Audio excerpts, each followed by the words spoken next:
Eu sou professor da linha Mídias e Processos Audiovisuais e a minha inserção nessa linha se dá muito pelo meu interesse sobre a discussão da imagem dentro do âmbito assim, mais específico das mídias digitais. Em particular, dentro disso eu tenho um interesse muito grande pela ideia da relação entre mídia e memória, ou a memória que está nas mídias ou a memória das próprias mídias.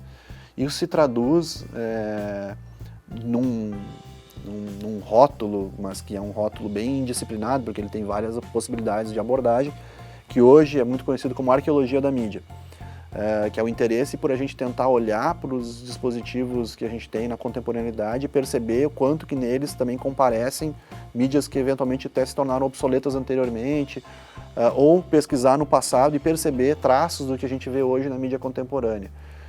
A minha pesquisa é muito a respeito dos projetos que tentam construir iniciativas que memorializam ou a própria web ou outras mídias ou outros meios, né? Então a gente tem hoje, pela internet ser um imenso banco de dados, né, genericamente falando, ela propicia, me parece, potencialmente um incentivo para que várias iniciativas desse caráter apareçam.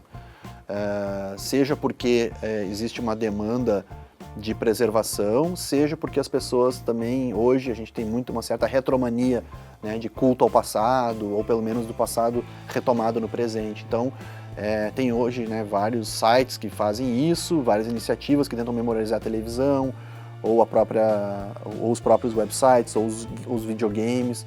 Então, nisso, né, um conceito ou um tema que caminha junto com isso é a discussão sobre interface, que para mim também é bem importante, porque é uma noção complexa, tem a ver com imagem, seja ela do cinema tradicional até a do telefone celular ou do smartwatch, e que para mim é muito rica para a gente pensar nessas questões de memória. Talvez o mais famoso, ou talvez o mais ambicioso, é o Internet Archive, que é uma iniciativa norte-americana, né, e que ele funciona quase como uma espécie de grande biblioteca de Alexandria, assim. Dentro dele tu tens vários serviços de catalogação de conteúdos, né? Tu tens o Wayback Machine, que permite que tu coloque uma URL e veja como ela era, aquele site era em anos anteriores, a partir de 1996.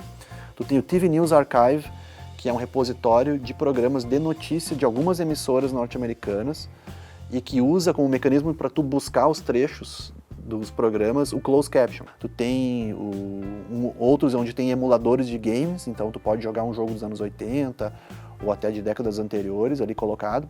E talvez uma das coisas mais curiosas é que tu mesmo pode criar um perfil e começar a subir conteúdo ali. Ou seja, ele tem uma curadoria relativa, né? Alguns projetos têm mais curadoria do que outros, né? Então é um espaço assim muito representativo desse movimento de memorializar as mídias, né? Mas há outros tantos, assim, né? Há muitos projetos que eu estou descobrindo mais recentemente sobre a televisão, né? O Brasil, ao contrário, é um país muito pobre em termos da memória televisiva, né?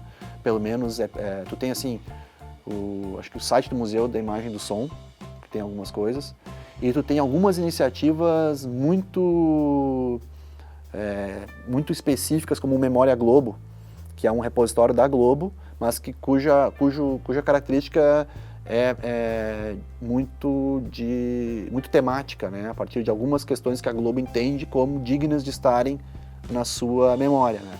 Eu sempre digo isso para os alunos, eles têm uma seção nesse site que tem o sentido de meia-culpa, tá? Ou erramos, alguma coisa assim, onde então de tudo que a Globo já fez, eles declaram naquele site que tem 2 eventos que eles entendem como onde eles se equivocaram. A gente não deve dizer, né, simplesmente julgar isso como certo ou errado, mas pensar nisso como construção de memória. E isso eu acho que falta um pouco um maior incentivo a isso, né? Essa noção a gente tem esse ano, inclusive, um evento que a gente está apoiando, que é a Socine, né, o encontro dos pesquisadores de cinema do Brasil, que vai acontecer na Unicinos Porto Alegre, e o tema é preservação, né, da memória audiovisual, da memória cinematográfica, e é um tema super relevante, seja pelo fato da gente estar sempre lidando com uma certa efemeridade, né, todas as coisas tendem a se obsolecer de alguma maneira, né, então eventualmente aqui no estúdio da TV deve ter um lugar perdido com algumas fitas, uma TIC ou VHS. Se for colocá-las para rodar agora, há alguma perda de qualidade de imagem pelo envelhecimento dos materiais, né? E aí a gente tem muitas vezes a ideia de que o digital vai garantir essa preservação, mas isso é uma noção bastante problemática, porque há muito de apagamento no digital também, há muito de efêmero no digital. O próprio Wayback Machine muitas vezes te entrega uma página quase esquelética, né? Faltando coisas, faltando órgãos. E isso é bastante interessante da gente pensar, né?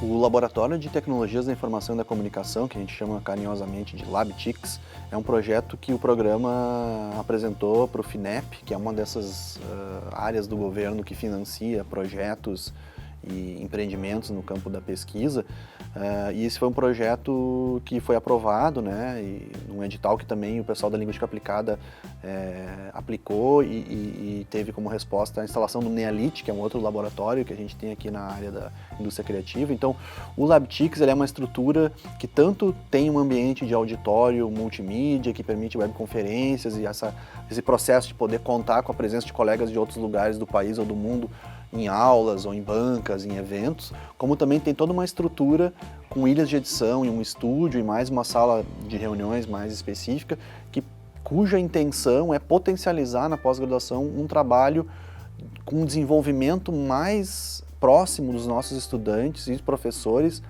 com os softwares e com os equipamentos, com a produção de conteúdo, tornando muitas vezes, por exemplo, numa pesquisa que precisa fazer entrevistas como metodologia, tu poder então gravar essas entrevistas com uma qualidade boa.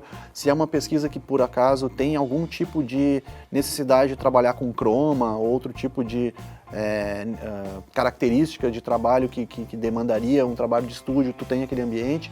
Além disso, tu também tem ali as ilhas para que tu possa fazer trabalho de dissecação de imagem, construção de bancos de imagens, trabalho com som. Então a gente tem alguns trabalhos no programa, vou dar um exemplo aqui, a tese da professora Magda Ruschel, né, que é professora na graduação e fez doutorado conosco sobre o som no cinema, foi todo feito no LabTICS. A tese da Lorena Risse, que defendeu agora, me orientanda, sobre a questão das imagens efêmeras do Snapchat, do Face, do Instagram. Ela também produziu o seu trabalho ali. Eu tenho uma outra orientanda que está fazendo um trabalho sobre o Eu Sou Amazônia, que é aquela proposta de audiovisual dentro do Google Earth a respeito da Amazônia. Então ela está fazendo todo o trabalho de dissecação das imagens ali. Então tem vários outros também, muitos orientandos da professora Adriana Amaral também trabalham ali. Eu acho que isso são movimentos importantíssimos para que a gente consiga fazer com que a pesquisa apareça também e produza criativamente outras soluções, que não é apenas, embora muito importante, o trabalho final daquele volume da dissertação e da tese que a gente tanto conhece, né?